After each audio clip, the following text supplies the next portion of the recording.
አሜሪካን የምታህል አገር አንድ ሀገር ላይ ዲፕሎማቶቿን ስትሾም ከቀጠናው የፖለቲካ ግንዛቤ አንፃር እንደሆነ ይታወቃል። ቁልፍ ሀገር ተብሎ የተወሰዱት ሀገራት መካከል ኢትዮጵያ ናት።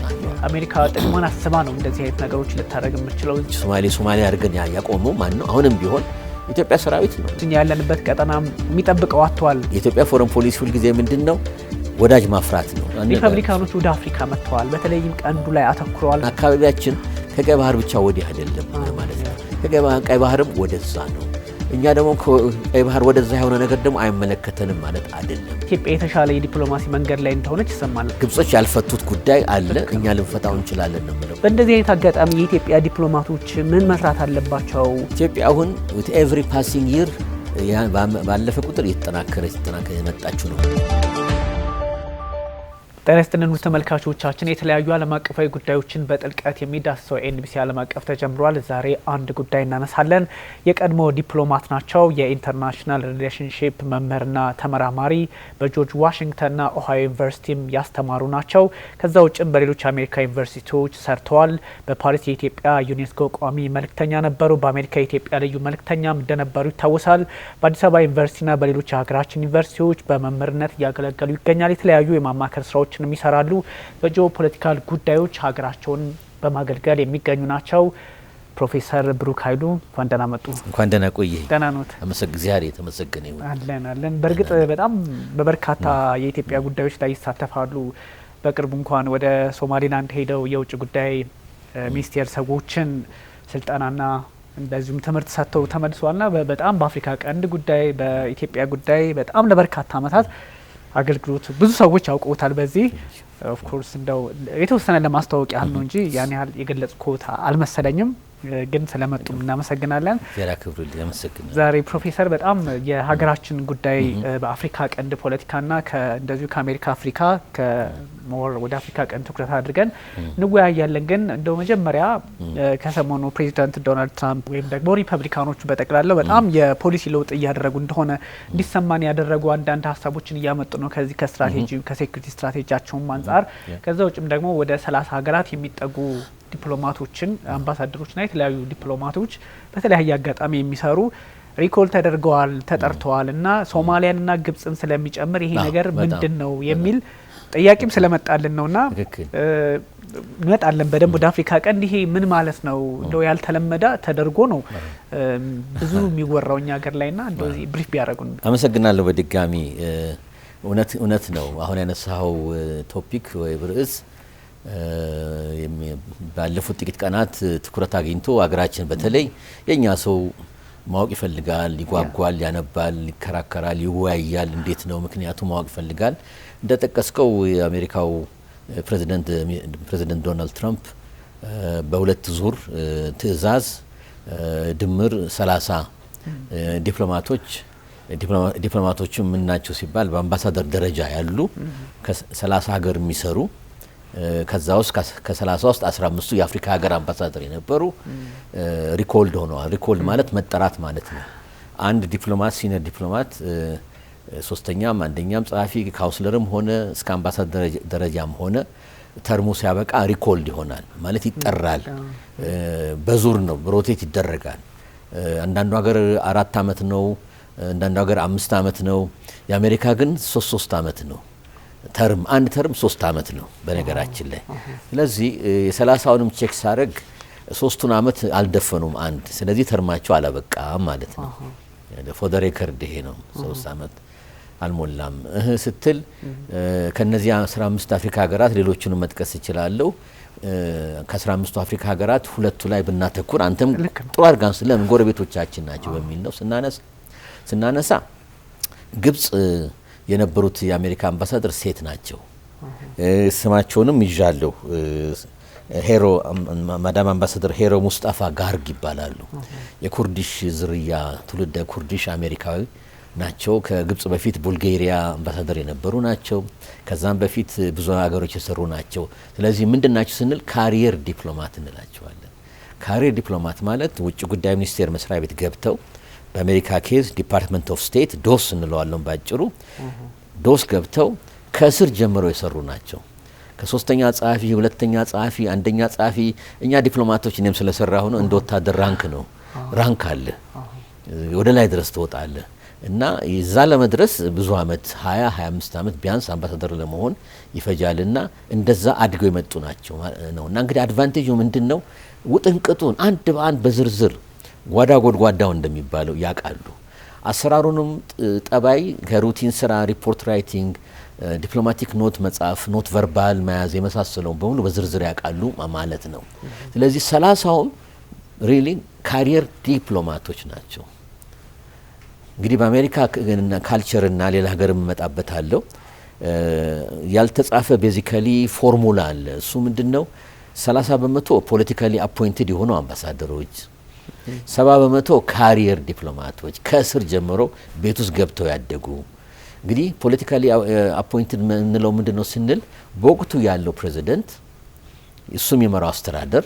ለውጭ ጉዳይ ሚኒስቴሩ ኃላፊነት ይሰጣል ውጭ ጉዳይ ሚኒስቴሩ በራሱ ዲስክሬሽን የሚያደርገው አለ ነገር ግን በአሜሪካ ህገ መንግስት መሰረት በእነሱ ህገ መንግስት መሰረት ፎረን ፖሊሲና ዲፕሎማሲው የተሰጠው ለቺፍ ኤግዜኪቲቭ ለፕሬዚደንቱ ነው ፕሬዚደንቱ የፈለገውን ሰው መሰየም ማንሳትም ይችላል ስለዚህ ከኖርማቲቭ አኳያና ከካልቸርና ፖለቲካል ትራዲሽኑ አኳያ ፕሬዚደንት ትራምፕ መብታቸው ነው ማንሳት 6 ወሩም የተሾመ ሰው ማንሳት ይችላሉ የፈለጉትንም ሰው ደግሞ እንዲቀጥል ማድረግም ይችላሉ ከፈለጉ እነዚህ 30 ሰዎች ግን የሚገርምህ መቼ ነው ስልጣን ላይ ተቀመጡት መቼ ነው ተልከው አሜሪካን ወክለው ይሰራሉ ስንል በፕሬዚደንት ጆ ባይደን ጊዜ ነው ስለዚህ ነገሩን ትንሽ ያካርረዋል የፖለቲካ እንድምታም ያመጣል ለምን የሚል ጥያቄ ይጭራል ማለት ነው ዋይ እኚህ ፕሬዚደንት 11ኛ ወራቸውን ይዘዋል ስልጣን ላይ ከተመጡ ወደ ኦልሞስት አመት በለው ጃንዋሪ ሲመጣ አመት ግጥም ይላል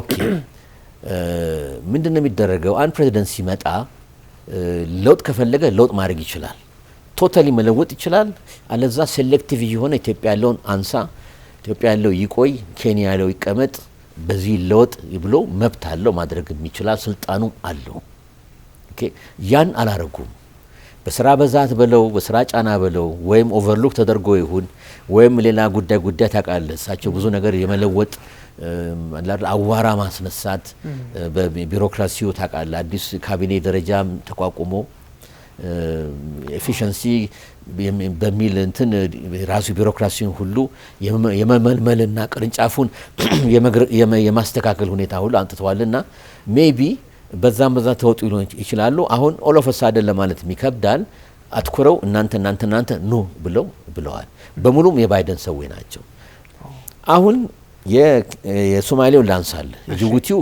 2 አመት ነው አመት ይቀራታል የሶማሌው ወንድ ናቸው አምባሳደር ሪቻርድ ራይሊ ይባላሉ ራይሊ ስትወስድ አመት ተኩል አልሰራም ገና ተርሙን 50% አልጨረሰም ሆነስትሊ ለመናገር ስለዚህ መቆየት ይችል ነበር እነዚህ እንግዲህ ዝም ብሎ አይደለም ይላኩት ዝም ብሎ ሶማሌ ስላክ ሶማሌ ይወዳል ወይ ሶማሌ ይመስላል አይደለም ነጭ ናቸው ይሰይ በነገራችን ላይ እንደ ሶማሌ አቋሙ በሚሳይሆን ኤክስፐርት ደረጃ መሆን አለበት በሶማሌና በአፍሪካ ፖለቲካ ጉዳዮች ከዛ ደግሞ በምስራቅ አፍሪካ ጉዳዮች ከዛ ደግሞ በአፍሪካ ከዛ በሶማሌ ጉዳዮች በደንብ ዝርዝር የሰራ የሶማሌን ችግር የሚያቅ የተካነሰው ይተበቀበታልና እንዲያነሰው ማንሳት እንግዲህ ጠንቅ ይኖረዋል ብሎ ማሰብ ያስፈልጋል እንደገና ደግሞ በማን ነው የምትተካው ሳሊ ከበደ ሱናንስ ከበደ ብተካ ስለ ሶማሌ ካልቸሩን ባህሉን ምንም የማያቅ ሰው ነገ ቢሾሙ ጉዳቱን አስበው ማለት ነው ስለዚህ ካሪ ዲፕሎማሲ ሲሆን ሁሉም ምሳሌ የቦሊቪያ የብራዚል አርጀንቲና ከሆነ በዛ ላይ ስፔሻላይዝ አድርጎ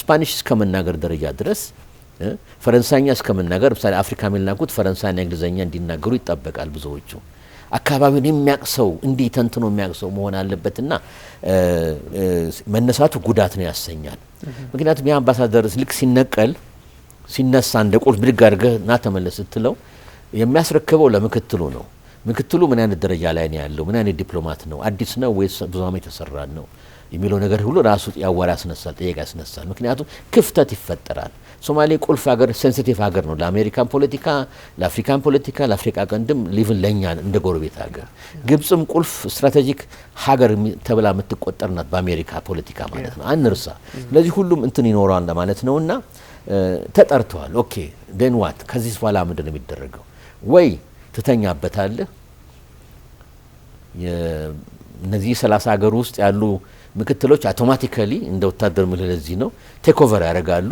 የተለያየ ራንክ ላይ ይቀመጣሉ። ግማሹ ሻምበል ነው፣ ግማሹ መቶ አለቃ ነው፣ ግማሹ ሌተና ኮሎኔል ይሆናል። ስለዚህ በእኛ ለምሳሌ ካውንስለር ሚኒስትር ካውንስል ከሆነ ከፍ ያለ ሰው ነው። ግን ሁለተኛ ጸሐፊ ካልክ ጁኒየር ዲፕሎማት ነው። ስለዚህ ለሱን አስረክበው መመለስ አለባቸው፣ ግዴታ ነው፣ መከበር አለበት። ስለዚህ አሁን እሳቸው ኔክስት መቼ ነው የሚሾሙት ነው። 6 ወር በኋላም ላይሾሙ ይችላሉ፣ አመትም ላይሾሙ ይችላሉ። በእንጥልጥል ልተውም ትችላለህ። ጓግቶም ከሆነና ደግሞ ስትሪክትሊ ስራው መከበር አለበት ሲል ካሉ ማርኮ ሩቢዮና ኃላፊው ሴክሬታሪ ኦፍ ስቴቱ ባኮትን ፕሬዚደንት ይሄ ነገር ከለከለ ነገር ግብጽ ቁልፍ ሀገር ነው 3 ወር መተኛት የለብንም ወዲያው ይሾም ከተባለ ሴኔት ኮንፈርሜሽን ሁሉ አለ፣ ፕሮሰስ አለው። ዝም ብሎ ብድግ አድርጋ አትሾምም። ሴኔት ውስጥ ደግሞ ሴናተሮች ልበልህ ጠብሰውም ቢሆን ጥሩ አድርገው ሰውየው ማወቅ አለማወቁ ታይቶ ሁሉ የሚደረግበት ሁኔታ አለ። አንዳንዴ የሚታለፍበት ሁኔታ አለ። ግን ብዙ ጊዜ በዛ መልክ አይደል። በደንብ ተመርምሮ ቻሌንጅ ሆኖ እውቀቱን ዲግሪው ምኑ ቤተሰብ ጠባዩን የህይወት ታሪኩ ሁሉ ተጠንቶ ለሶማሌ ለምሳሌ ግብጽ የሚላከውን ለግብጽ ምን ሬሌቫንስ አለው ተብሎ ታይቶ ነው የሚያደርጉት። እንግዲህ የረቀቀ ሀገር በመሆኑ ነው።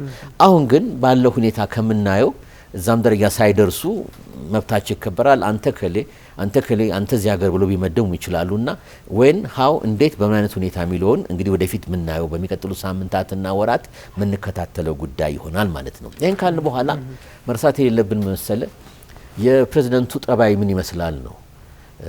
ጠባያቸው ምን ይመስላል ስንል አልተፈተሹም ማለት አንችልም። ይሄ ሁለተኛ ተርማቸው ነው። እንደምታስታውሰው ተመልካቹም እንደሚያስታውሰው እኚህ ሰው 4 አመት አሜሪካ ጋር ተዋውቀዋል። የግል ጠባያቸው፣ አወሳሰናቸው፣ ቢሮ አጋባባቸው ቢሮ እንኳን ገብቶ ስንት ሰዓት ነው የሚገቡት? ጠዋት 2 ተኩል ነው። እንደ ጄሚ ካርተር 1 ሰዓት ተኩል ነው። 12 ሰዓት እንደ ኦባማ 3 ሰዓት ተኩል ነው ጠዋት ወይስ ከምሳ በኋላ ነው? እንደፈለገ ነው የምትገባው። ሲሰሩስ ወደ ማታ ነው። ይሄ ሁሉ እያንዳንዱ ፕሬዚደንት የራሱ ኳሊቲ ያለውና ቱ ዳት ኤክስቴንት ተመዝነዋል። አንድ ሁለተኛ የሹመት ጠባያቸው ሁሉ ተመዝነዋል። ካለፈው ተርም ብዙ መዘርዘር እንችላለን። ከሌለ ለሚሾሙት እንዴት ሾሙት ለምን የሚለው ሁሉ መዘርዘር ይቻላል። ተግባብተናል። ስለዚህ አሁንም በሁለተኛው ተርም 11 ወር ሆናቸው። በዚች 11 ወር ውስጥ ያደረጉትን ላንሳ አንድ 4-5 ምሳሌ። እንግዲህ ስለ ውጭ ጉዳይ ስለ ዲፕሎማሲ ስለምናወራ ማንን ሾሙ የት ሀገር አምባሳደር አድርገው የሚለውን ስናይ በሁለት ከፍለዋለሁ። አንድ አሿሿማቸው የካሬ ዲፕሎማቶችን አቀዝቅዘውታል። አሁን ሞር እሳቸው ትኩረት ሰጥተው የሚሾሙት ሰዎች ፖለቲካል አፖይንትድ የሆኑ ናቸው።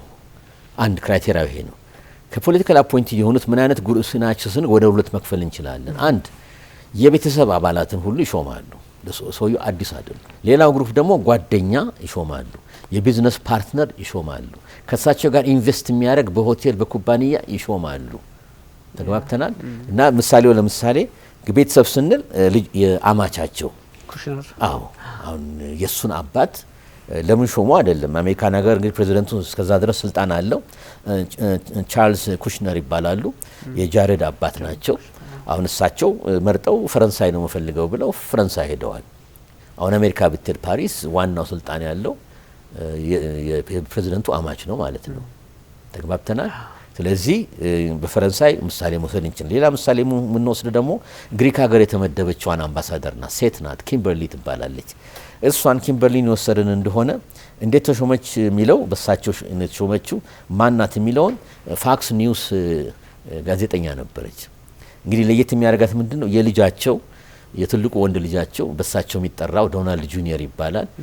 ሚስቱ ጋር ተለያይተዋል። የልጆቹ እናት 4-5 ወልዷል። አሁን እጮኛ ጓደኛ ገልፍሬንድ ነው ያለችው። የሱ እጮኛ ነገር ናት፣ ጓደኛ ገልፍሬንድ ነገር ናት። ስለዚህ እንዴት መጣ ማሾመ ማማንን ተጽዕኖ አድርጎ አመጣ የሚለውን እንግዲህ ፋክቱን እናስቀምጣለን። እያንዳንዱ የራሱን እንትን ድምዳሜ ይወስዳል ማለት ነው። ስለዚህ እቺ ወጣት ልጅ ዲግሪዋ ምንድነው? በዲፕሎማሲና ፎሬን ፖሊሲ ታውቃለች። ቻርልስንም በተመለከተ እንደዛው ነው።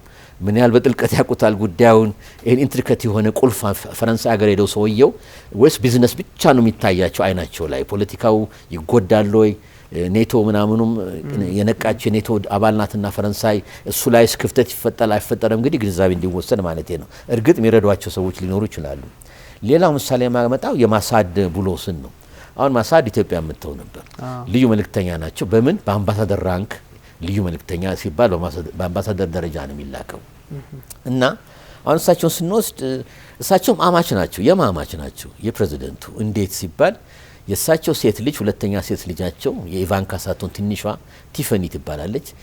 የቲፈኒ ባል ማይክል ነው የሚባለው። ሌባኒዝ ክርስቲያኖች ናቸው፣ የእሱ አባት ናቸው። ስለዚህ አማቾቹን ሾሙ ማለት ነው። አሁንም ስለዚህ ስታይላቸውን ሰውየው ያሳይሃል አሁንም ማለት ነው። ስለዚህ ማሳድ ሌባኒዝ ክርስቲያን ናቸው፣ ሀብታም ናቸው። ትውቃቸውም በቢዝነስና በሪል ስቴት ዴቨሎፕመንት ፍሎሪዳ አካባቢ ነው። ስለዚህ ይሄን መያዝ ይቻላል። ሌላ ከወጣቶቹ ስንወስድ አዳም ቤለር የሚባል አለ። እሱ ደግሞ የጃሬድ ጓደኛ ነው። የእሱ ኩያ ገና ወጣት ነው።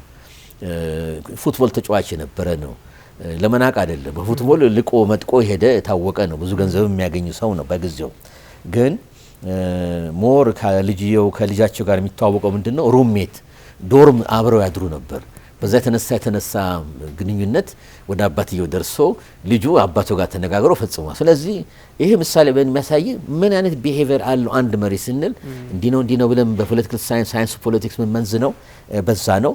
ሌላ አንድ ሁለት ላርግና ወደ አንተ ስመልስ ለምሳሌ ህንድ ቁልፍ ሀገር ነው። ህንድ ትልቅ ሀገር ነው። የህንድ ጠቅላይ ሚኒስትር መጥተው ነበር።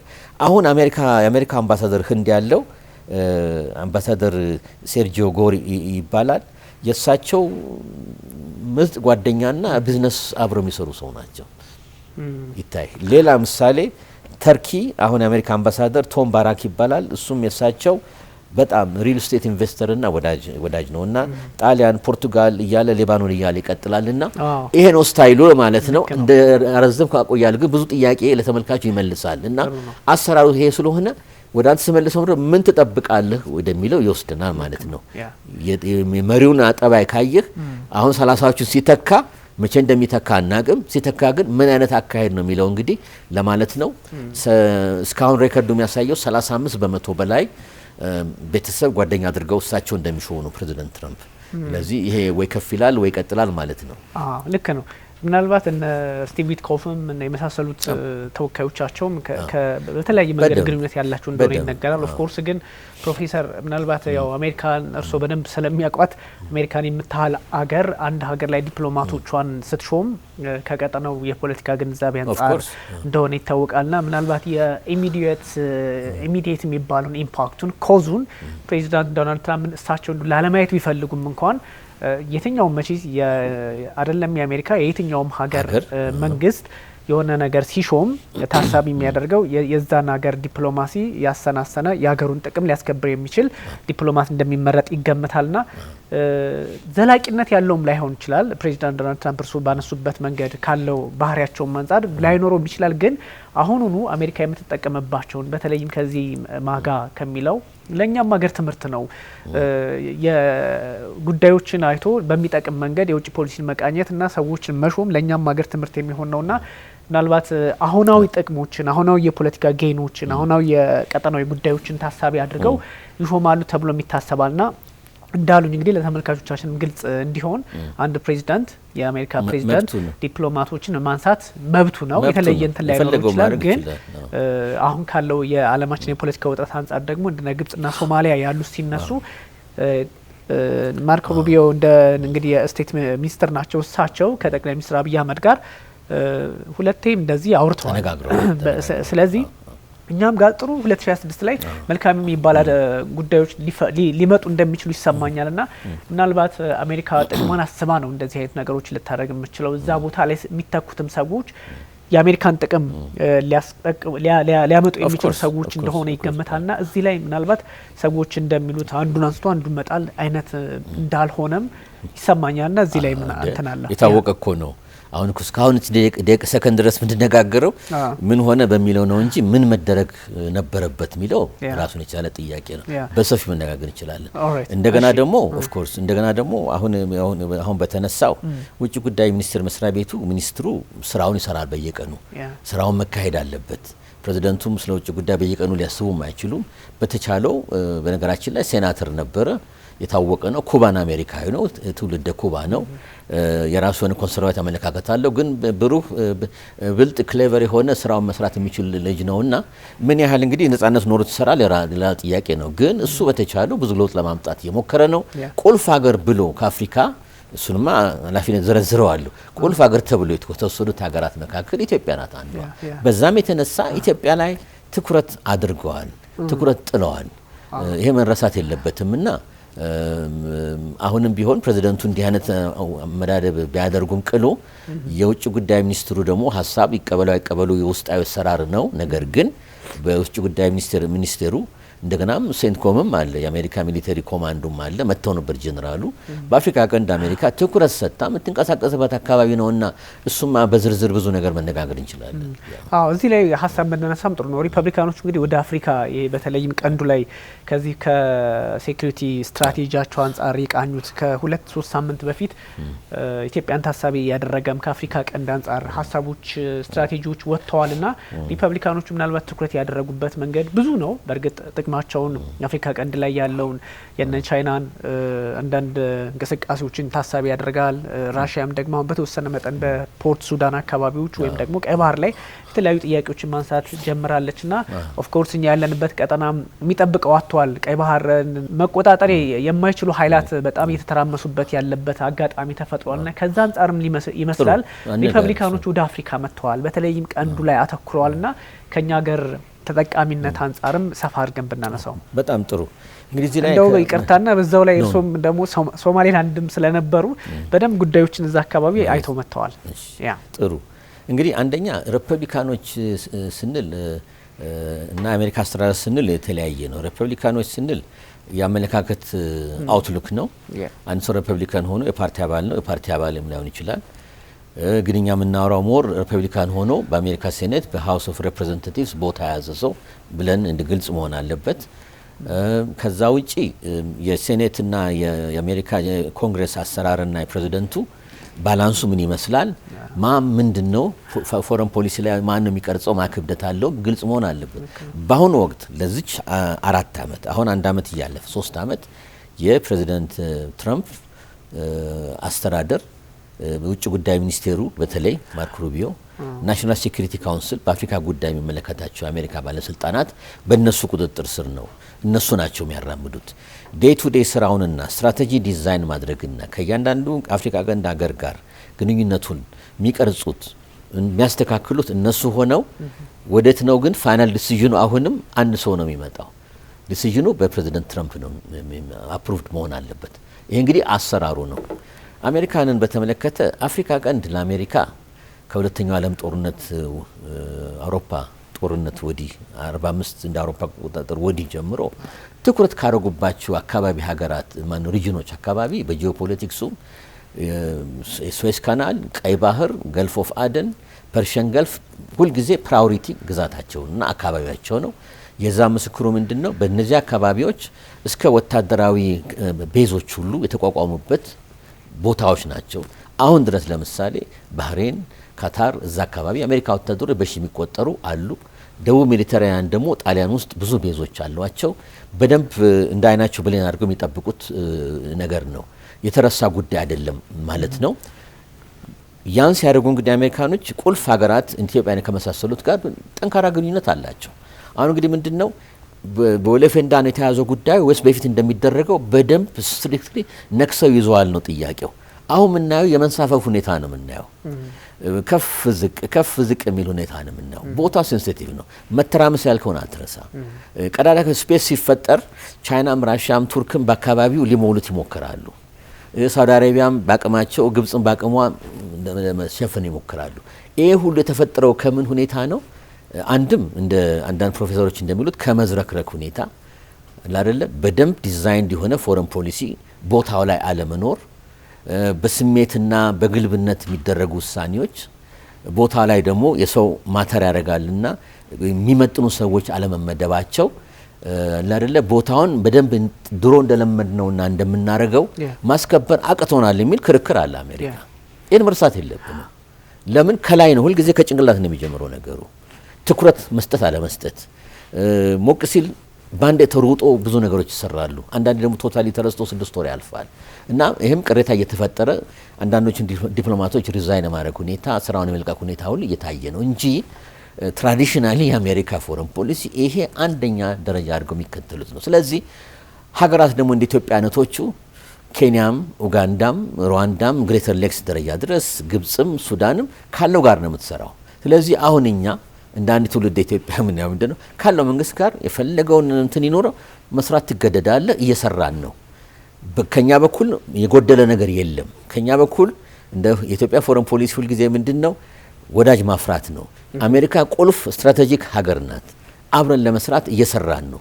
ውጭ ጉዳይ ሚኒስቴር መስሪያ ቤትና ፖሊሲ ሜከሮች የኛ እና ጠቅላይ ሚኒስትር አካባቢ ያሉት ዶክተር አብይ አካባቢ ያሉት አማካሪዎች ፎርማሊ የለንም፣ ገና አልተመሰረተም ብዬ ገምታል። ግን ኢንፎርማሊ ያሉ ዋቴቨር ሰዎች አድቫይዝ የሚያደርጉ ከሆነ ስራው ቀጥሏል በእኛ በኩል። ስለዚህ በአሜሪካ በኩል ግን አንዳንድ ክፍተት ይታያል። ለምሳሌ የመጀመሪያው 6 ወር ብዙ ነገር ነበር። ግን አሁን በአጭር ጊዜ ውስጥ ጀነራሉ መጡ፣ በርበራ ላይ ኢንትረስት አሳይተዋል። እዚህ አካባቢ ላይ ፖርት ሱዳን ላይ ያለን የሶቪየት የራሽያን ፌዴሬሽን እንቅስቃሴ ካውንተር ዌይትና ካውንተር እርምጃ የመውሰድ ፍላጎት በግልጽ እያሳዩ ነው። ሱዳን ውስጥ ያለው ነገር ቤዚካሊ ተረስቶ ነበር። አሁን እንደገና ሪቫይቭ ማድረግ ሁኔታ አለ። ከሳውዲ አረቢያ ጋር የመስራት ሁኔታ አለ፣ ቀዝቀዝ ያለ ሁኔታ። በሱ ሁኔታ እየተሰራ ነውና አሜሪካኖች አሁን ለምሳሌ በርበራ የመግባት ሁኔታው ፎርማል አይሁን እንጂ ቅርብ ጊዜ ዴሊጌሽን በርበራ ድረስ ሄዶ ነበር። የአሜሪካ ዴሊጌሽን ቀደም ሲል ተነጋግረው በርበራ ላይ ኢንትረስት እንዳላቸው አሳይተው ልክ በ1980ዎች ውስጥ አሜሪካ ናቫል ቤዝ እንደነበረው ሁሉ አሁን እዛ የማረግ ሁኔታ ፍላጎት እንዳላቸው እንደተነጋገሩ ወደፊት ድምዳሜው ምን ይሆናል። አንድ ሁለተኛ ፓርትነርሺፕ እየመሰረቱ ነው ከሶማሊላንድ ጋር። ሌላው ደግሞ ትልቁ በአንደኛ ደረጃ መታየት ያለበት ይሄ እውቅና የመስጠቱ ሁኔታ አሜሪካ ሲሪየስሊ እያሰበችበት እንደሆነ ለሶማሊላንድ እውቅና አልተሰጠም እስካሁን። ወደ ሶማሊላንድ ጉዞ ይመጣለው ግን አሁን በሱ እውቅና በተመለከተ ስናይ ፍላጎት አለ። አሜሪካኖች እያሳዩ ነው ፍላጎት። ነገር ግን አይሱን ብሬክ የሚያደርግ የመጀመሪያው ሀገር የመሆኑ ፍላጎት ማን ነው የሚሆነው የሚለው ጥያቄ አልተመለሰም። አሁንም ምን በቀደደበት ምን ይገባል ነውና ከዛ በኋላ አንደኛው ካወቀ በኋላ ሌሎች የሚከተሉበት ሁኔታ ይሆናልና ይሄን ይመስላል። ከአሜሪካ ጋር የተረሳ ጉዳይ አይደለም። አካባቢው ላይ የቻይና የሌሎችም የራሻም እንቅስቃሴ እየጨመረ መጥቷል። ለሱ ሪስፖንስ በተቀነባበረ ሁኔታ ባይሆንም አትሊስት አለን የሚለው ሁኔታ ያለፉት 2 ወር እያየን ነውና በዚህ እንግዲህ ለሚቀጥለው 3 አመት ባለው አስተዳደር አሁን ይቀጥል አይቀጥል ምን ይሆናል ታይም ዊል ቴል ጊዜ ይናገራል። ኢትዮጵያን በተመለከተና ሶማሊላንድ በጣም ታሪካዊ ግንኙነት አለ በሁለቱ መካከል። ሶማሊላንድ ስንል መጠንቀቅ አለብን። ሶማሊያ ሞቃዲሾ ሶማሊያ አለ፣ የሀርጌሳው ሶማሊላንድ አለ። በመሰራረታቸው ራሳቸው ቀድሞ አስተዳደር የተፈጠረው ሶማሊላንድ ነው እንጂ ሞቃዲሾ በኋላ ነው የመጣው። ይሄ መሰመር አለበት። እንደገና ስታተሳቸውን ስናይ የሶማሊላንድ ኮሎኒ አይደሉም። እኔ ሁሌም ኮሎኒ አይደሉም። ታዲያ ምንድናቸው? ፕሮቴክተሬት ናቸው። ከእንግሊዝ መንግስት ጋር የተፈራረሙት ፕሮቴክሽን ስጡን በሚል ከኢሳ ጎሳዎች ጋር ተፈራርመው ከዛ ነው ፈቅደውላቸው ገብተው ያን ኤሪያ ማስተዳደር የጀመሩት እንግሊዞች። እንደ ሞግዚት የሚባለው ሞግዚት አስተዳደር ነው። ታች ሞቃዲሾ አውትራይት እንደ ኤርትራ አውትራይት ኮሎኒ ነው። ሊቢያም አውትራይት ኮሎኒ ዳይሬክት የሆነ በጃዙር ሳይሆን ቀጥታ የሆነ በደንብ ይዘው የሚያስተዳድሩት እስከ ነጻነት የሚያስተዳድሩት ሁኔታ ነው እና ሶማሊላንድ ለምሳሌ ጎሳ መሪዎቹ በጣም ብልሆች ናቸው። ኢሳ ጎሳ ነው። በጊዜው ሲፈራረሙ ሌላው ቀርቶ እንኳን የእንግሊዝ ዲፕሎማቶች የእንግሊዝ ዜጋ ሶማሊላንድ ህፃናት ቢወለዱ የሶማሊላንድ ዜጋ እንደማይሰጣቸው ሁሉ ተፈራርመዋል። ይታይ ምን ያህል ቀናዊ እንደሆኑ ምን ያህል አገራቸውን አክብረው የኮሎኒያል አምሳሌ እንደ ኡጋንዳ፣ ታንዛኒያ፣ ኬንያ እንደምናየው አሁን ከእስያ የመጡት ዝርያ አላቸው። ነጮቹም አሁን ኬንያ ብታዩ ብዙ ፋርምና ብዙ ኢንትረስት ያላቸው ኬንያ ከተወለድ ኬንያ ሆነው ነጭ ናቸው። ግን ኬንያ ዜግነት ሁሉ መያዝ ይፈቀዳል። ሶማሊላንድ ግን አይፈቀድም። ዲፕሎማቶች በጊዜው የነበሩ የእንግሊዝ ዲፕሎማቶች እና አስተዳዳሪዎች ሀርጌሳና በርበራ አካባቢውን ሲያስተዳድሩ ወረዳም አውራጃም ገዢ ሆነው ሲያስተዳድሩ ልክ የሚስቶቻቸው መውለጃ ጊዜ ሲመጣ ወይ ወደ ናይሮቢ አለዛ ወደ ለንደን ነው የሚመለሱት። እዛ ወልደው ነው ሴቶቹ የሚመጡት ማለት ነው። እንግዲህ የሚያሳይ ምን ያህል ልዩነት እንዳለ። ሌላው ልዩነት እንግዲህ ሶማሊላንድ ከኛ ጋር እንግሊዞች ከገባች በኋላ ከኢምፔሪያል ኢትዮጵያ ጋር ንግግሩ ቀጥሎ ነበረ። እስከ መጨረሻው ድረስ የመርሳት የለብንም። ሌላው እንግሊዘኛ ተናጋሪ ናቸው፣ እነዛ ጣሊያን ተናጋሪ ናቸው። አሁን የሚያዩት ምንድነው የዳበረ እንግሊዘኛ መናገር የሚችል ኮሚኒቲ አለ። ጽሁፍ ችሎታቸውም በደንብ የዳበረ ነው። ዲፕሎማቶቻቸውም ጠንከር ያሉ በደንብ የእንግሊዝ ግርፍ እንደሆኑ በደንብ ከትውልድ ትውልድ የመጣ እንደሆነ ታያለህ። አገራቸውን በጣም ይወዳሉ፣ አገራቸውን በጣም ያከብራሉ። እንደገና ደግሞ ታሪካችን ተጠብቆ ነጻ ሀገር ሆነን እውቅና እንዲሰጣቸው ይፈልጋሉ። እኔ እንግዲህ ከኢትዮጵያ አካባቢ ኢትዮጵያ ትውልድ ስላለኝ ስለመጣው ይሄን ሳያሳልሱ በሌክቸር ሰዓትም በሻይም ጊዜ በምንን ጊዜ የሚያሰምሩት ሁሉ ጊዜ ምንድነው ከኢትዮጵያ ብዙ እንጠብቃለን ነው የሚሉት። እንግዲህ አንድ ግለሰብ ነው የሚወስን መንግስት ነው፣ ግን ከኢትዮጵያ ብዙ እንጠብቃለን ለምን ብለህ ስጠይቃቸው ስፔሻል አታችመንት እንዳላቸው ሶማሌላንድ በተለይ ያለው ሶማሌ ጎሳ ኢትዮጵያ ውስጥ አባቱ እዛ ቢወለድ እናቱ ጅጅጋ እናቱ እስከ ድሬዳዋ በሙሉ ቤተሰብ የሌለው ሰው የለም። ኢትዮጵያዊነታቸውንም በአንድ በኩል ይኮራሉ፣ በአንድ በኩል ደግሞ በሶማሌላንደር መሆናቸውን በጣም ይኮራሉ። ከኢትዮጵያ የሚጠብቁት እነሱ የተለየ ግንኙነት በፊትም እንፈልገው ነበር፣ አሁንም የተለየ ግንኙነት እንዲሰጠን እንፈልጋለንና ኢትዮጵያ ለምን ወደ ኋላ ትቀራለች የሚል ያነሳሉ። ይሄ መሰረቱ ምንድነው? ጃንዋሪ 1 2024 ክቡር ዶክተር አብይ አህመድና በጊዜ የነበሩት ፎርመር ፕሬዚደንት ሙሴ ቢሂ የተፈራረሙትን ተግባራዊ እንዲሆን ይጠብቃሉ። አሁንም ይጠብቃሉ። ተስፋቸው አልሞተም። በርበራንም ሄጄ አሳይተው ነበር። በዝርዝር ጎብኝቼ ከፖርት አውቶሪቲዎች ጋር ተነጋግረን ያገኘሁት ሪዲንግ ስሜቱ ምንድነው? ይሄው ተጠቀሙበት ለእናንተም በሚል ነው ከዱባይ ዲፒ አውቶሪቲስ ጋር ያስፋፋ ነው የሚሉት። ታሪክ አመጣጡን ስታይ በፊት ያ ትንሽ የነበረው በርበራ ከእንግሊዝ አገዛዝ በፊት የነበረው ሁኔታ አሁን መጀመሪያ በሶቪየት ህብረት በነበረ ጊዜ ተስፋፍቷል። ሚሊተሪ ቤዛቸው ነበር ሶቪየት ህብረቶች። ሶቪየቶች ለቀው ደግሞ አሜሪካኖች ከተተኩ በኋላ ሴድ ባሬ ወደ አሜሪካ ከዞረው በኋላ ምንድነው እሱ ደግሞ የአሜሪካ ቤዝ ይገርመሃል በጣም ሰፊ ሆነ ዶክያርድ ያለው ሰፊ ቦታ እንደገና ደግሞ አሁን ደግሞ የተሰራው አራተኛ በለው ሰፊ ሆነ ለኢትዮጵያ ሊመጥን የሚችል ሌተስት የሆነ በዲፒ ኩባንያ የተሰራ ማውረጃ መጫኛ ክሬኑ ምኑ በደንብ የተደራጀ ሞደርን የሆነ ነው እና ይሄንን ፋሲሊቲ እናንተን ይላሉ። ሌላ ባይን ያየሁት እንግዲህ ባለስልጣን ከማናገር ኢንፎርማሊ ነው።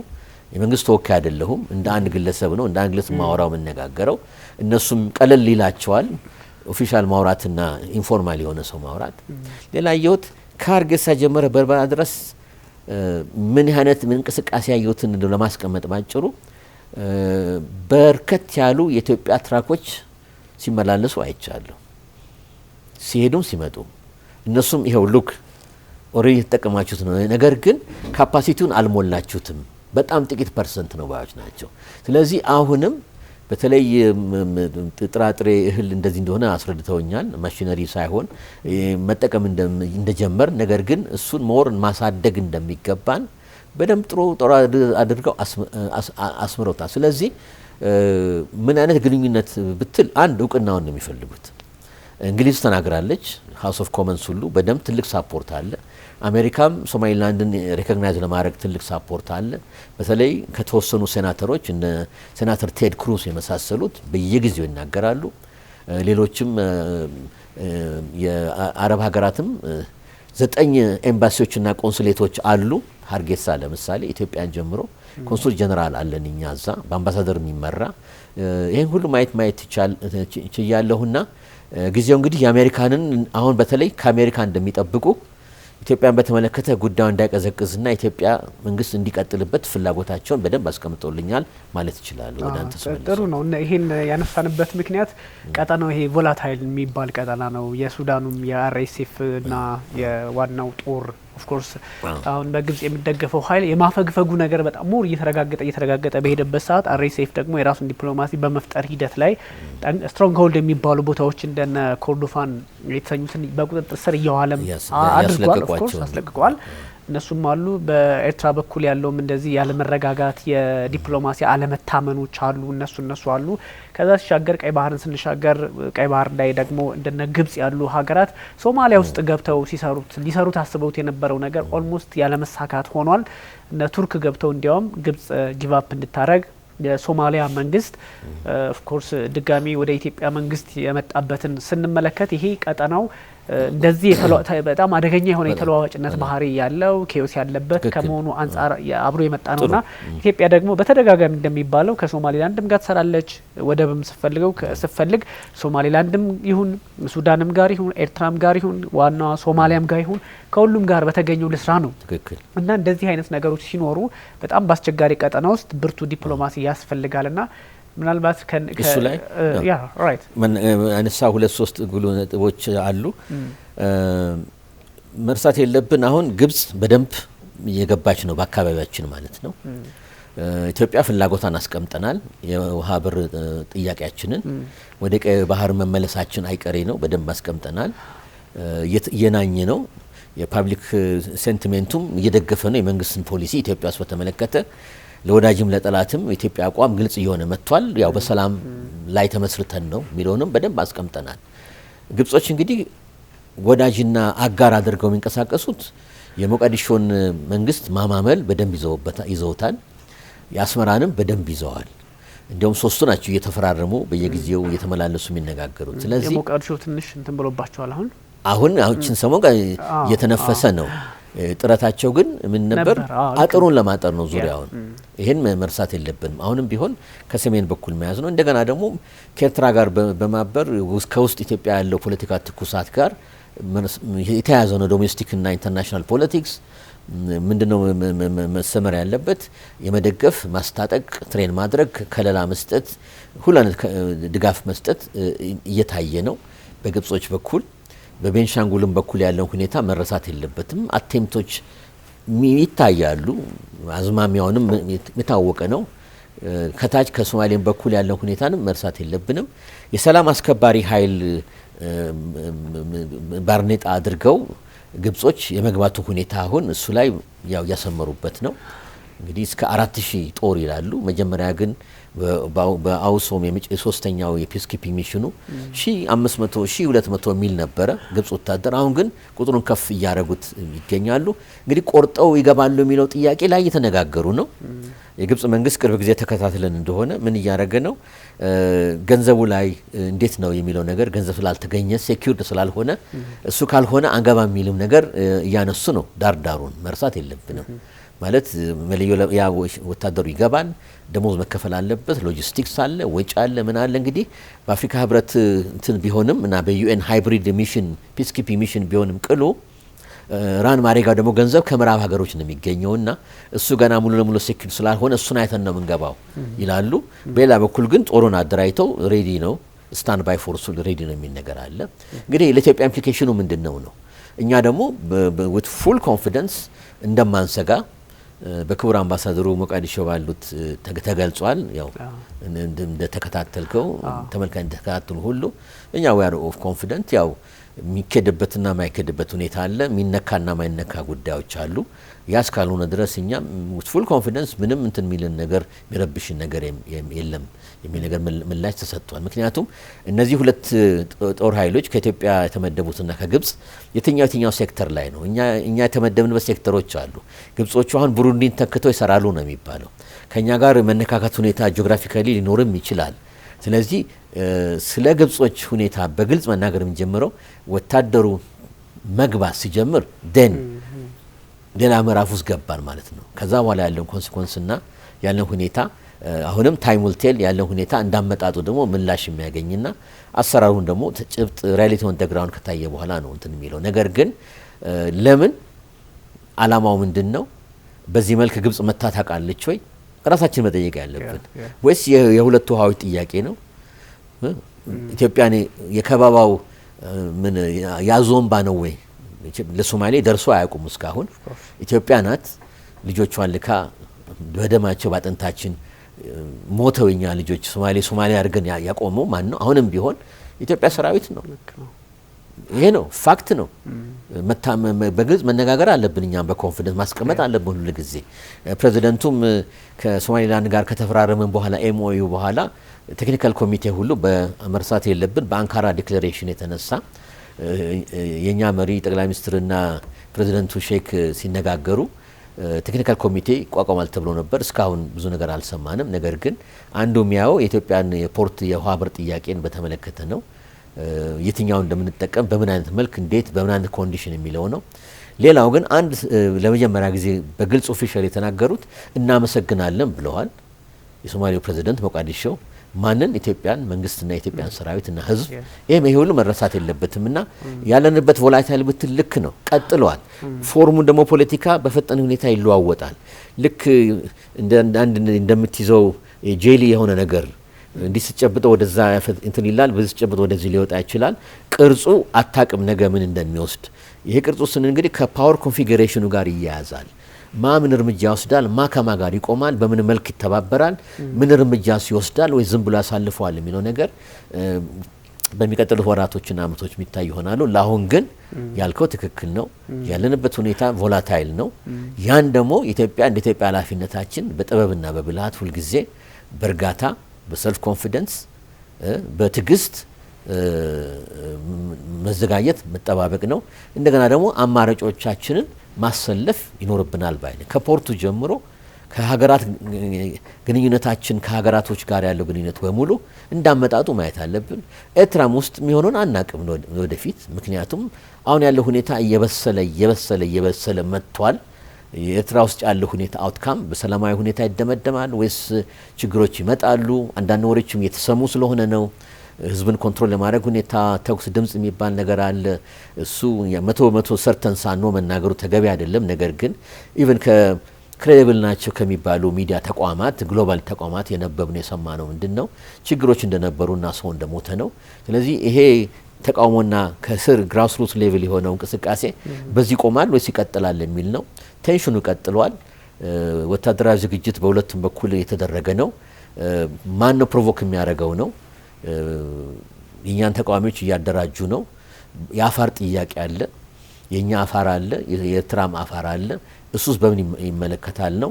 እንደገና ደግሞ ጅቡቲ ሰሞኑን ያለው ሁኔታ መከታተል የሚያስፈልግ ይመስለኛል። ተመልካቾች ጠንከር ያለ ከስተምስ ላይ ምን ላይ የኛም በጣም ከፍተኛ ዴሊጌሽን ተልኮ ሄዶ ነበረ። ይፈታ ብዙ ሩመሮች እየመጡ ነውና አውትካሙ የጅቡቲስ ሚና ምን ይመስላል? ኢትዮጵያስ ምን አቋም ትወስዳለች? መጨረሻ ነጥብ አንስቼ ወደ አንተ ስመልስ እኔ እንግዲህ ያለፈው ሰሞን የመጣሁት የኢትዮጵያ ከፍተኛ ዴሊጌሽን በርበራ ጉብኝት አድርጓል። ይሄ ምን ያመላክታል፣ ምን ያሳየናል የሚለውን ደግሞ መከታተል ያለብን እንደ ሚዲያ ተቋም እናንተም ይመስለኛል። እኛም ጅቡቲ አሁን ያልኩ ነገር ከተፈጸመ በኋላ በርበራ የኢትዮጵያ መንግስት በሚኒስትሮች ደረጃ ሄደው የቻምበር ኦፍ ኮሜርስም አይ ቲንክ ተወካዮች ንግድ ምክር ቤቱ ሄደው በርበራ ያለውን ፋሲሊቲ እኔ ዲስክራይብ ያደረኩትን ፋሲሊቲ በዝርዝር አይተው ከሶማሊላንድ መንግስት ተወካዮች ሚኒስትሮች ጋር ተነጋግረው መጥተዋልና የስ ኢት ኢዝ ቮላታይል። ስለዚህ በዚህ መልክ ማየት ይገባናል ባይ ነኝ። ትክክል ነው። አዎ በደንብ ነው የገለጹት። ቀጠናው እንደዚህ አስቸጋሪ እንደሆነ ይታወቃል። ምክንያቱም ትንሽ የፓወር ባላንሱም ጉዳይ አስቸጋሪ ስለሆነ ነውና እንደዚህ አይነት ቦታ ላይ ደግሞ የተሻለ ታማኝ ሆኖ ሊቀርብ የሚችለው ሀገር ማን ነው ሲባል ኢትዮጵያዊ ስለሆነ ሳይሆን እኔ የጅቡቲ ዜጋ በሆን ወይም የሆነ የሶማሌ ላንድ ወይም ምናምን በሆን ኢትዮጵያ የተሻለች ናት ልንለው የምችለው ምንም ጥያቄና መልስ የሌለውና ግን ፕሮፌሰር እዚህ ላይ ምናልባት እንደው ምዕራቡ ዓለምም የማይፈልገው አፍሪካ ቀንድ ላይ አለመረጋጋት ሲኖር የሚፈጠረው ሰብአዊ ቀውሱ አስቸጋሪ ሁኔታዎች ከዚህ ከስደት አንጻር ኢሚግራንትን መቆጣጠር አለመቻል አለና እሱ ስጋት አሁን ኤርትራ ውስጥ ያሉ ችግሮች ኤርትራ እንደው ብትን እንድትልም የሚፈልግ እኛም ፐርሰናሊ አንፈልግም። እንደዚሁም ደግሞ እንደ ሀገርም ጠንቅም ስለሆነ አይፈልግም። የአሜሪካ ፖለቲከኞችም አይፈልጉትም። ግን የኢሳያስ መንግስት የረጋ ነው ወይ ምንድነው የሚለው ሁሉም ሰው ያውቀዋል። ያው ለማለባበስ ካልሆነ በስተቀር ፕላን ቢ የሚባል ነገር የሌለው በሳቸውና በሳቸው የቆመ ነው። እሱ የነሱ ጉዳይ ቢሆንም ግን ብዙ ጥያቄዎች የሚነሳበት ነው። እኛ ያነሳ ነው አንደኛ ቀጠናዊ ጉዳይ ስለምናነሳ በቀጠናዊ ጉዳይ ላይ ደግሞ ጎረቤትም ነን፣ ታሪክም አለን፣ ብዙ ነገር ስጋትም አለብን። ከዛ አንጻር ነውና ሜቢ ይሄኛው በጣም ተለዋዋጭነቱን ከሚያሰፉ አካባቢዎች መካከል ይሄ እንደው ቀይ ባህርን ይዞ ኤርትራ ጫፍ ሲነካ ያለው ነገር ከነዚህ ከነ አልቡርሃን ጋር ያለው ግንኙነት ከነ አልሲሲ ያለው ግንኙነት ይሄኛው ትንሽ የማያዋጣ አሊያንስ አድርጌ እየወሰድኩት ነው እንደሆነ የሚሰማኝና እስቲ ሀሳብ ጥሩ ነጥብ ነው ያነሳው። እንደውም ወደ ሱዳን ብንሻገር ጥሩ ነው። ሱዳን ደቡብ ሱዳንም እና አካባቢው እንግዲህ ሱዳን በጣም የሱዳን ወንድም ህዝብ በጣም ችግር ውስጥ ወድቋል። ይኸው 3ኛ አመቱ እንትን ብለዋል እና ከዲቴሪዮሬት እያደረገ እየወረደ መጥቷል ሁኔታው እና የሚያሳዝነው ህዝቡ 50% በላይ አልፏል። አሁን ከቶታል ፖፑሌሽኑ ህዝብ ብዛት ሱዳን ተረጂ ሆኖ ሪፊጂ ባገሩ አይዲፒ ኢንተርናሊ ዲስፕሌስድ ፐርሰንስ ሆኗል። ውጭ የሚወጣው እኛም እስከ ሚሊዮን ደረጃ እያስተናገድን ነው። ከ25 ሚሊዮን በላይ ቀውስ ውስጥ ነው። 25 ሚሊዮን ማለት 50% ህዝቡ ቀውስ ውስጥ ገብቷል። ያሳዝናል። ህይወት ተበላሽቷል። ብዙ ቤተሰብ እየተበተነ ልጆች ያላባት የሚያድጉበት የዚህ እንግዲህ ጠንቅ 20-30 አመት ድረስ በኋላ ነው ፊልም ኢምፓክቱ እስከዛ ድረስ ይሄዳል። ምን ያህል ሶሳይቲ ዲስረፕት እንደሚያደርግ ምን ያህል ሶሻል ስትራክቸሮች ትምህርት ቤት ተቋማት ጤና ምናምን መንገድ ብትንቱን እንደሚወጣ የሀገር ሀብት እየተባከነ እዞም እያለቀ እንደሆነ እና አሁን ያለንበት ባላንስ ኦፍ ፓወሩ ወደ ራፒድ ፎርስስ እየሄደ ነው። በደንብ በግልጽ እየታየ ነው። ድሮን ቴክኖሎጂ ማመጡ እነዛ በሳውዲ ይደገፋሉ፣ በግብጽ ይደገፋሉ። የአልቡርሃን ሱዳኒዝ አርሚ ማለት ነው ኤስኤኤፍ የሚሉት ሱዳን አርምድ ፎርስስ ግን የቻሉ አልመሰለም። አሁን ዳርፉርን ብቻ ሳይሆን የነ ዳገሎ ጀነራል ዳገሎ የሚቆጣጠሩት አሁን ወደ ኮርዶፋን በደንብ እያስመሰከሩ በደንብ ኤሪያ ገብተው እየያዙ ከተሞችም እየያዙ ነው። እሱ ብቻ አልበቃ ብለዋል። በቅርቡ የኦይል ፊልዱ አለ። ኦይል ፊልዱን በደንብ ኮንትሮል የማድረግ ሁኔታ አለ። ይሄ ደምስር ማለት ነው። የደምስር ነው። የደቡብ ሱዳንም ኢንትረስት አለ። ደቡብ ሱዳንም ተጎታ እየገባች ነው። ጦርነቱ እየከፋ እየሰፋ እየመጣ ነው። ብዙ ነገሮች አሉ። ኃይል አስተላለፉ ላይ ከተለያዩ ሀገራት ሁሉ የመግባትና ዳርዳር የመሆን ሁኔታ አለ። ግብጾች የማይወጡት ችግር ውስጥ እየገቡ ነው፣ እየተነከሩ ነው። ወገባቸው ድረስ እየተነከሩ ነው። እግራቸው ነበር በፊት እየተነከሩ ነው። ሱዳን የነሱ ቀይ መስመር አስመረውበታል። በግብጽ ብሔራዊ ጥቅም አኳያ አሁን ቶታሊ እየተነከሩ እየገቡበት ችግር ውስጥ እየወደቁ ነው። ሱዳን የመፈራረስ አደጋ በደንብ እየገጠማት ነው። ዳርፉር በታሪክም አሁንም ቢሆን የመገንጠል ጥያቄ አለ። ጀነራል ዳጋሎ የሱ ስትራቴጂ የሚመስለው ከተሳካ ካርቱም ገብቶ አገሪቷን ለመቆጣጠር፣ ያ ካልተሳካ የእጁን በእጁ ይዞ ዳርፉርን ይዟል። እሱ ብቻ ሳይሆን ኮርዶፋንንም ጨምሮ የመገንጠል ሁኔታዎች እንዳሉ በደንብ ይታያልና የሚያሳዝነው ሱዳን ፍራግሜንትድ እያደረገች እየተበታተነች ሀገር እየሆነች ነውና እዚህ ላይ ማመን አቋም ይወስዳል የሚለው እንግዲህ የአፍሪካ ህብረት ሰላምን ለማምጣት ጥረት እያደረጉ ነው። ንግግሩ እንዲቀጥል እየሞከሩ ነው። ነገር ግን ኢንተርቬንሽኑ አለ። ዩናይትድ አረብ ኤሚሬቶች በዚህ በኩል አለ። ሳውዲ አረቢያና እንትኖች በዛ በኩል አለ። ግብጾች በዛ በኩል አሉ። ኢትዮጵያ ሚድል ኦፍ ሮድ ሳይሆን ነና ላይን ሆና በተቻለ ሰላም እንዲመጣ ፎርማልና ኢንፎርማል ጥረቶች እየተደረጉ ነው። ነገር ግን ኢትዮጵያን ስቦ የማግባት ሁኔታ ደግሞ አደጋ ይታየናል። እንዴት ነው ኢትዮጵያ እንደ ክር እንዲተመዛ ንክኪ ሆና እንድትገባ የሚደረገው? እሱ ደግሞ ሰሜን ኢትዮጵያ ባለው ሁኔታ ነው። የቲፒኤልኤፍ የተወሰኑ ሰራዊቶች እንደሚዋጉ ተረጋግጧል። ተግባብተናል። በደም ተረጋግጧል። ገንዘብም እየተከፈላቸው በዶላር መሪዎቹ፣ ኦፊሰሮቹ፣ ጀነራሎቹ፣ ሌሎችም እንግዲህ አንድ ይሄ ሁለተኛ ደግሞ በዛ በኩል ከበባ ተደርጎ ያው የትግራይ ክልልና የቲፒኤልኤፍ በተለይ የሚያምንበት የሁመራና አካባቢው በሙሉ የወልቃይት ምናምን የሚባለውን ከዛ በኩል አንድ አይነት ባትል ላይን የመክፈት አዝማሚያ ይታያል።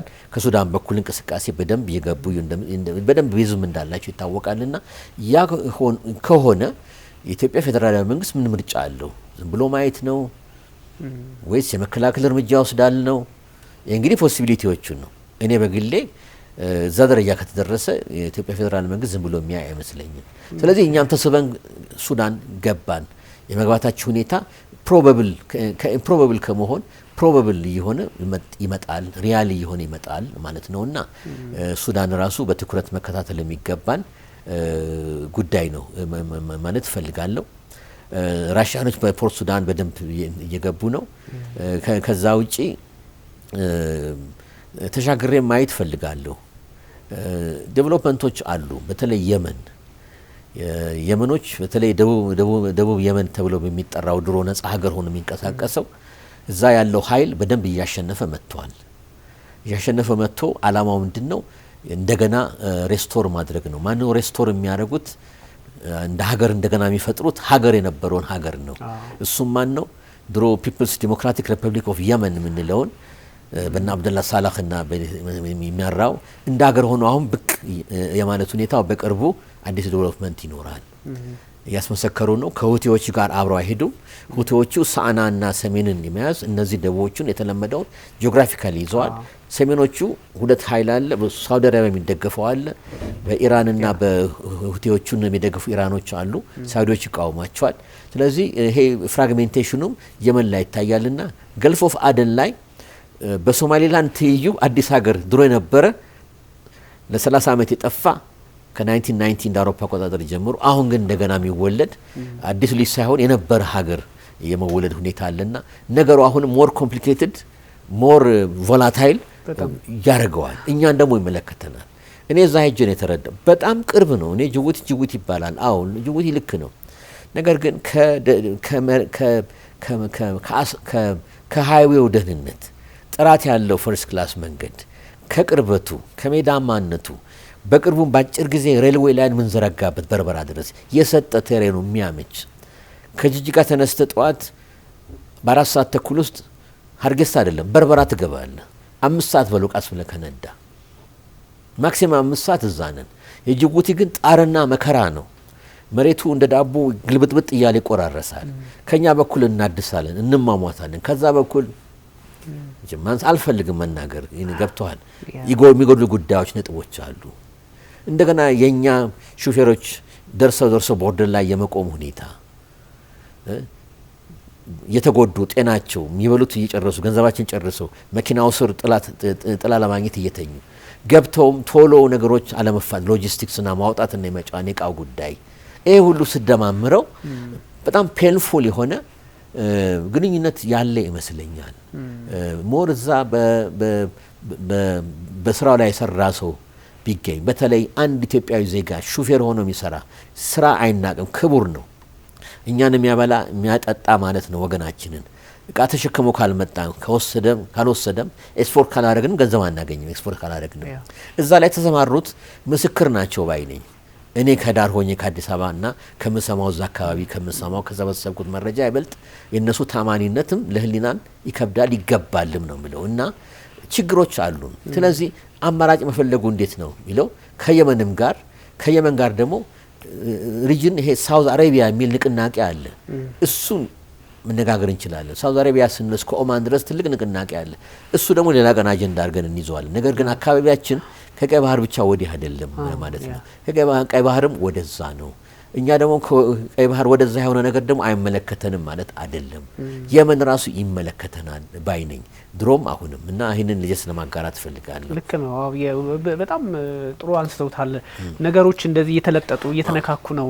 የሱዳኑ ጉዳይ እርስዎ ባነሱበት መንገድ በጣም አስፈሪ ነው። ኦፍኮርስ አንዳንድ ሁኔታዎችን መቼስ የኢትዮጵያ ደህንነት ኃይል ዝም ብሎ አይመለከታችሁ። ምንም ይሄ ሳይታለም የተፈታ ነውና ግልጽ ነው። አይገባም ነውር ነው። አይሆንም። የሀገር ጉዳይ ነው።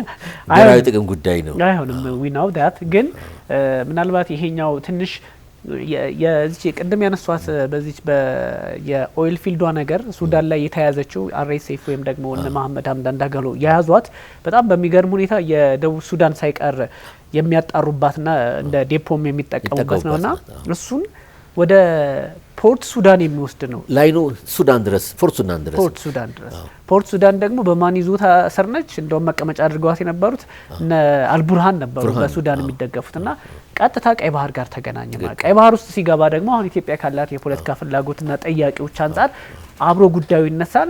ለደሴም ታይም ደግሞ በዚህ በራሳችን ድንበርም ገብተው ችግር ለመፍጠር የሚሞክሩ የተለያዩ ኃይላትን የማሳሰር ችግሮች ካሉ በሁለቱም ባይ ዲፎልት በሁለቱም ወደ ውጥረት ውስጥ የምንገባበት አጋጣሚ ሊፈጠር ይችላል። አይፈጠርም ብለን እናስባለን ፖዚቲቭሊ ስናስብ፣ ግን ደግሞ አስቸጋሪ ሁኔታዎች ከመጡ ኦልራይት እዚህ ላይ እንደው እንትን አስታወስከኝ። ሌላ ደግሞ አለ ከዚህ በፊትም ተናገረ የቤጃ ንቅናቄ አለ። ቤጃ የሚገርም ነው። እሱ ራሱ ጉዳይ መረሳት የለበትም። ለምን ሲባል በተለይ መጀመሪያ ላይ ሲጠናከሩ ሲደራጁ መሳሪያ ትሬኒንግ ምናምን በኤርትራ መንግስት ሲደረግ ነበር ቀደም ሲል። በኋላ ነው ወደ ቡርሃን የኤርትራ መንግስት ፊቱን ያዞረው እንጂ የመገንጠል ጥያቄ ነው። እሱ ራሱ ከባድ ነው። አሁን እነሱ ጥያቄያቸውን ተረስቷል አይደለም፣ አልረሱትም፣ በየጊዜው ያነሳሉ። ስለዚህ ሱዳን እዚህ ደረጃ መድረስ ከሆነ እነሱም ጥያቄያቸውን የማንገባቸው ማንሳታቸው አይቀርም።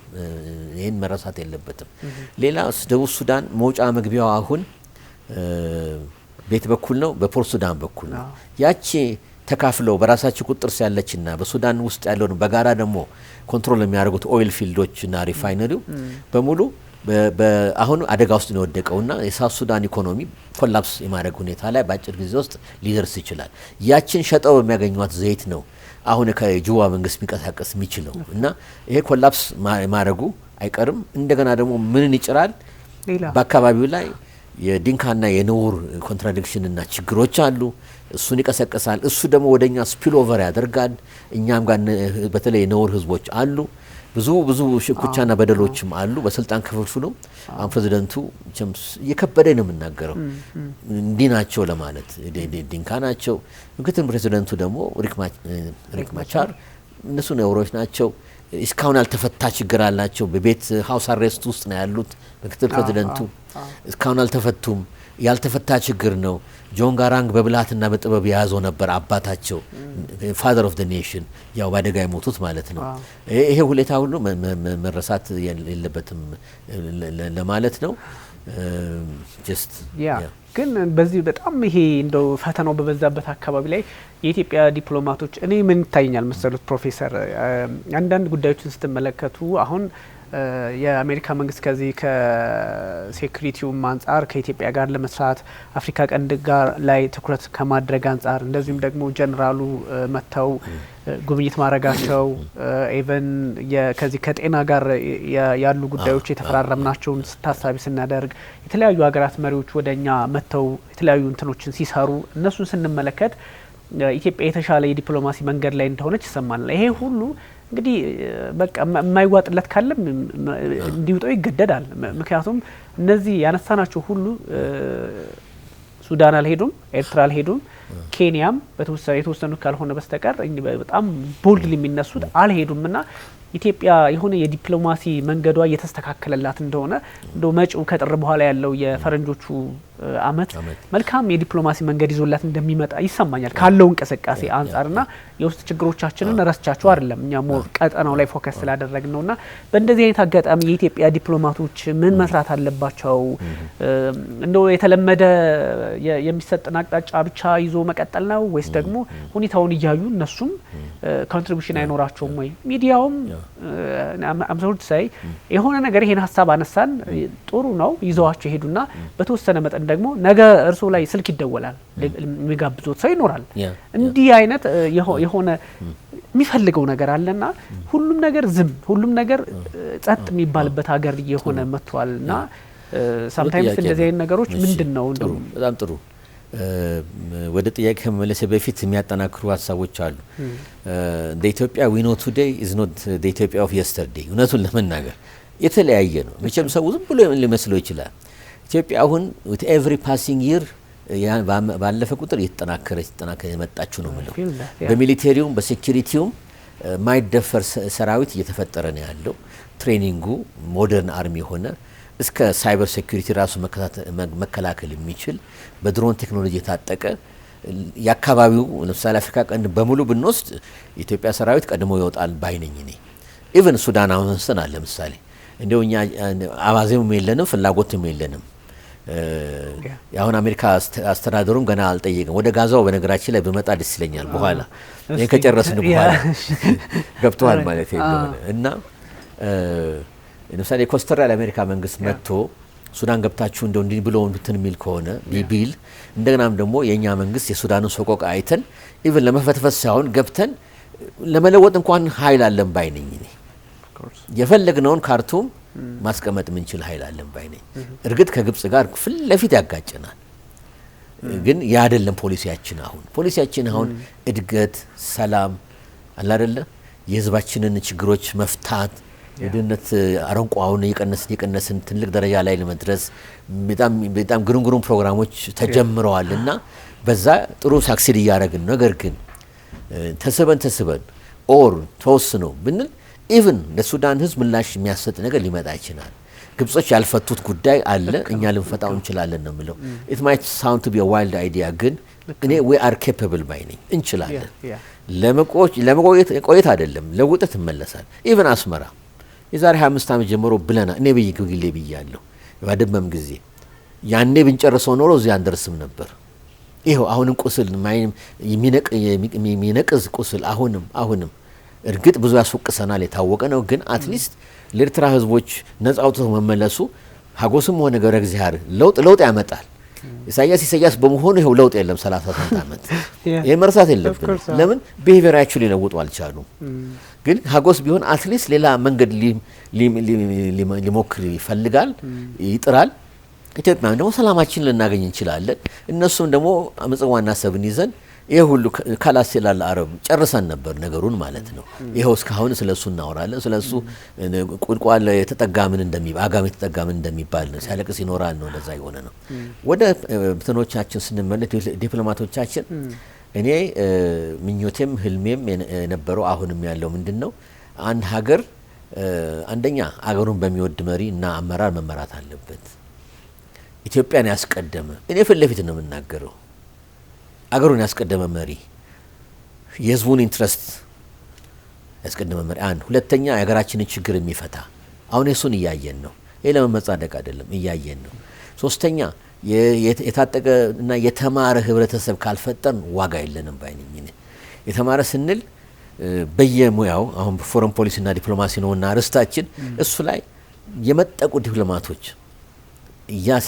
እያሰለጠንን ቦታ እያስያዝን እጅ ላይ ተያይዘን እያሳደግን ቀደምት የነበርነው ወጣቶችን እያስጨበጥን ካላደግን ትርጉም የለሽ ይሆናል፣ የተበታተነም ይሆናል።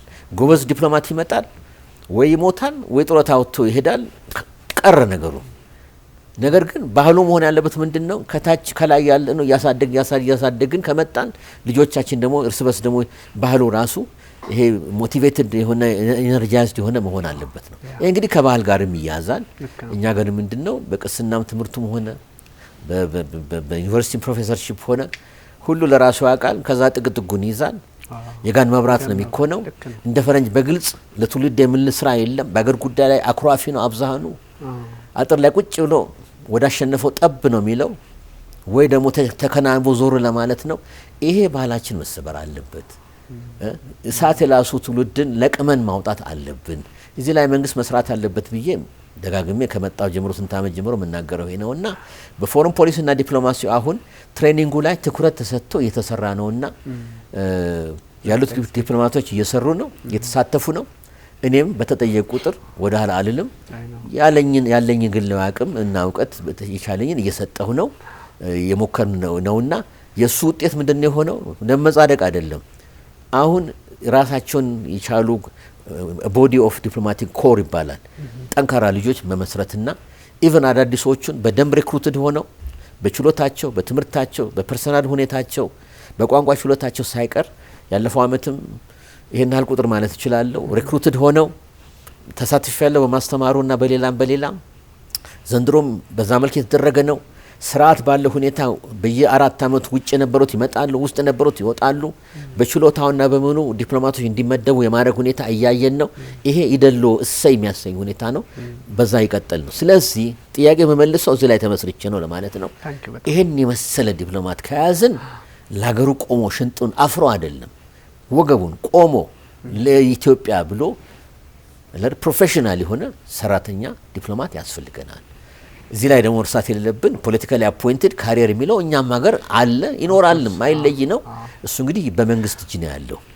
ችሎታ ያለው ሰው ትመድባለ አይ ወይስ ማቀውን ትላለ። እሱ እንግዲህ የእንትን ሁኔታ ነውና እኔ ግን አም ሆፕፉል በጣም ተስፋ አለኝ በማየው ስለምሳተፍም ነው። ለኢትዮጵያ ደግሞ የሚያንስ ነገር አይደለምና ብቁ ሆነ ሰራዊት እንዳለን ሆኖ ኢንተርናሽናል ስታንዳርድ ደረጃ ያደረሰ ደግሞ ዲፕሎማት ማብቃት አለብን። መመደብ አለብን።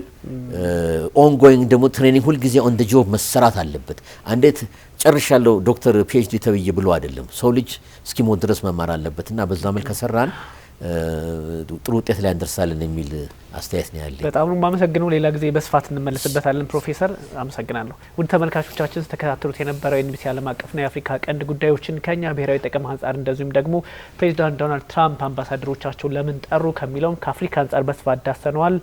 ፕሮፌሰር ብሩክ ኃይሉ እንደዚሁም ደግሞ ቢኒያም ካሴ አብራችሁ ቆይታ አድርገናል። ቸር ጊዜ ይሁንላችሁ።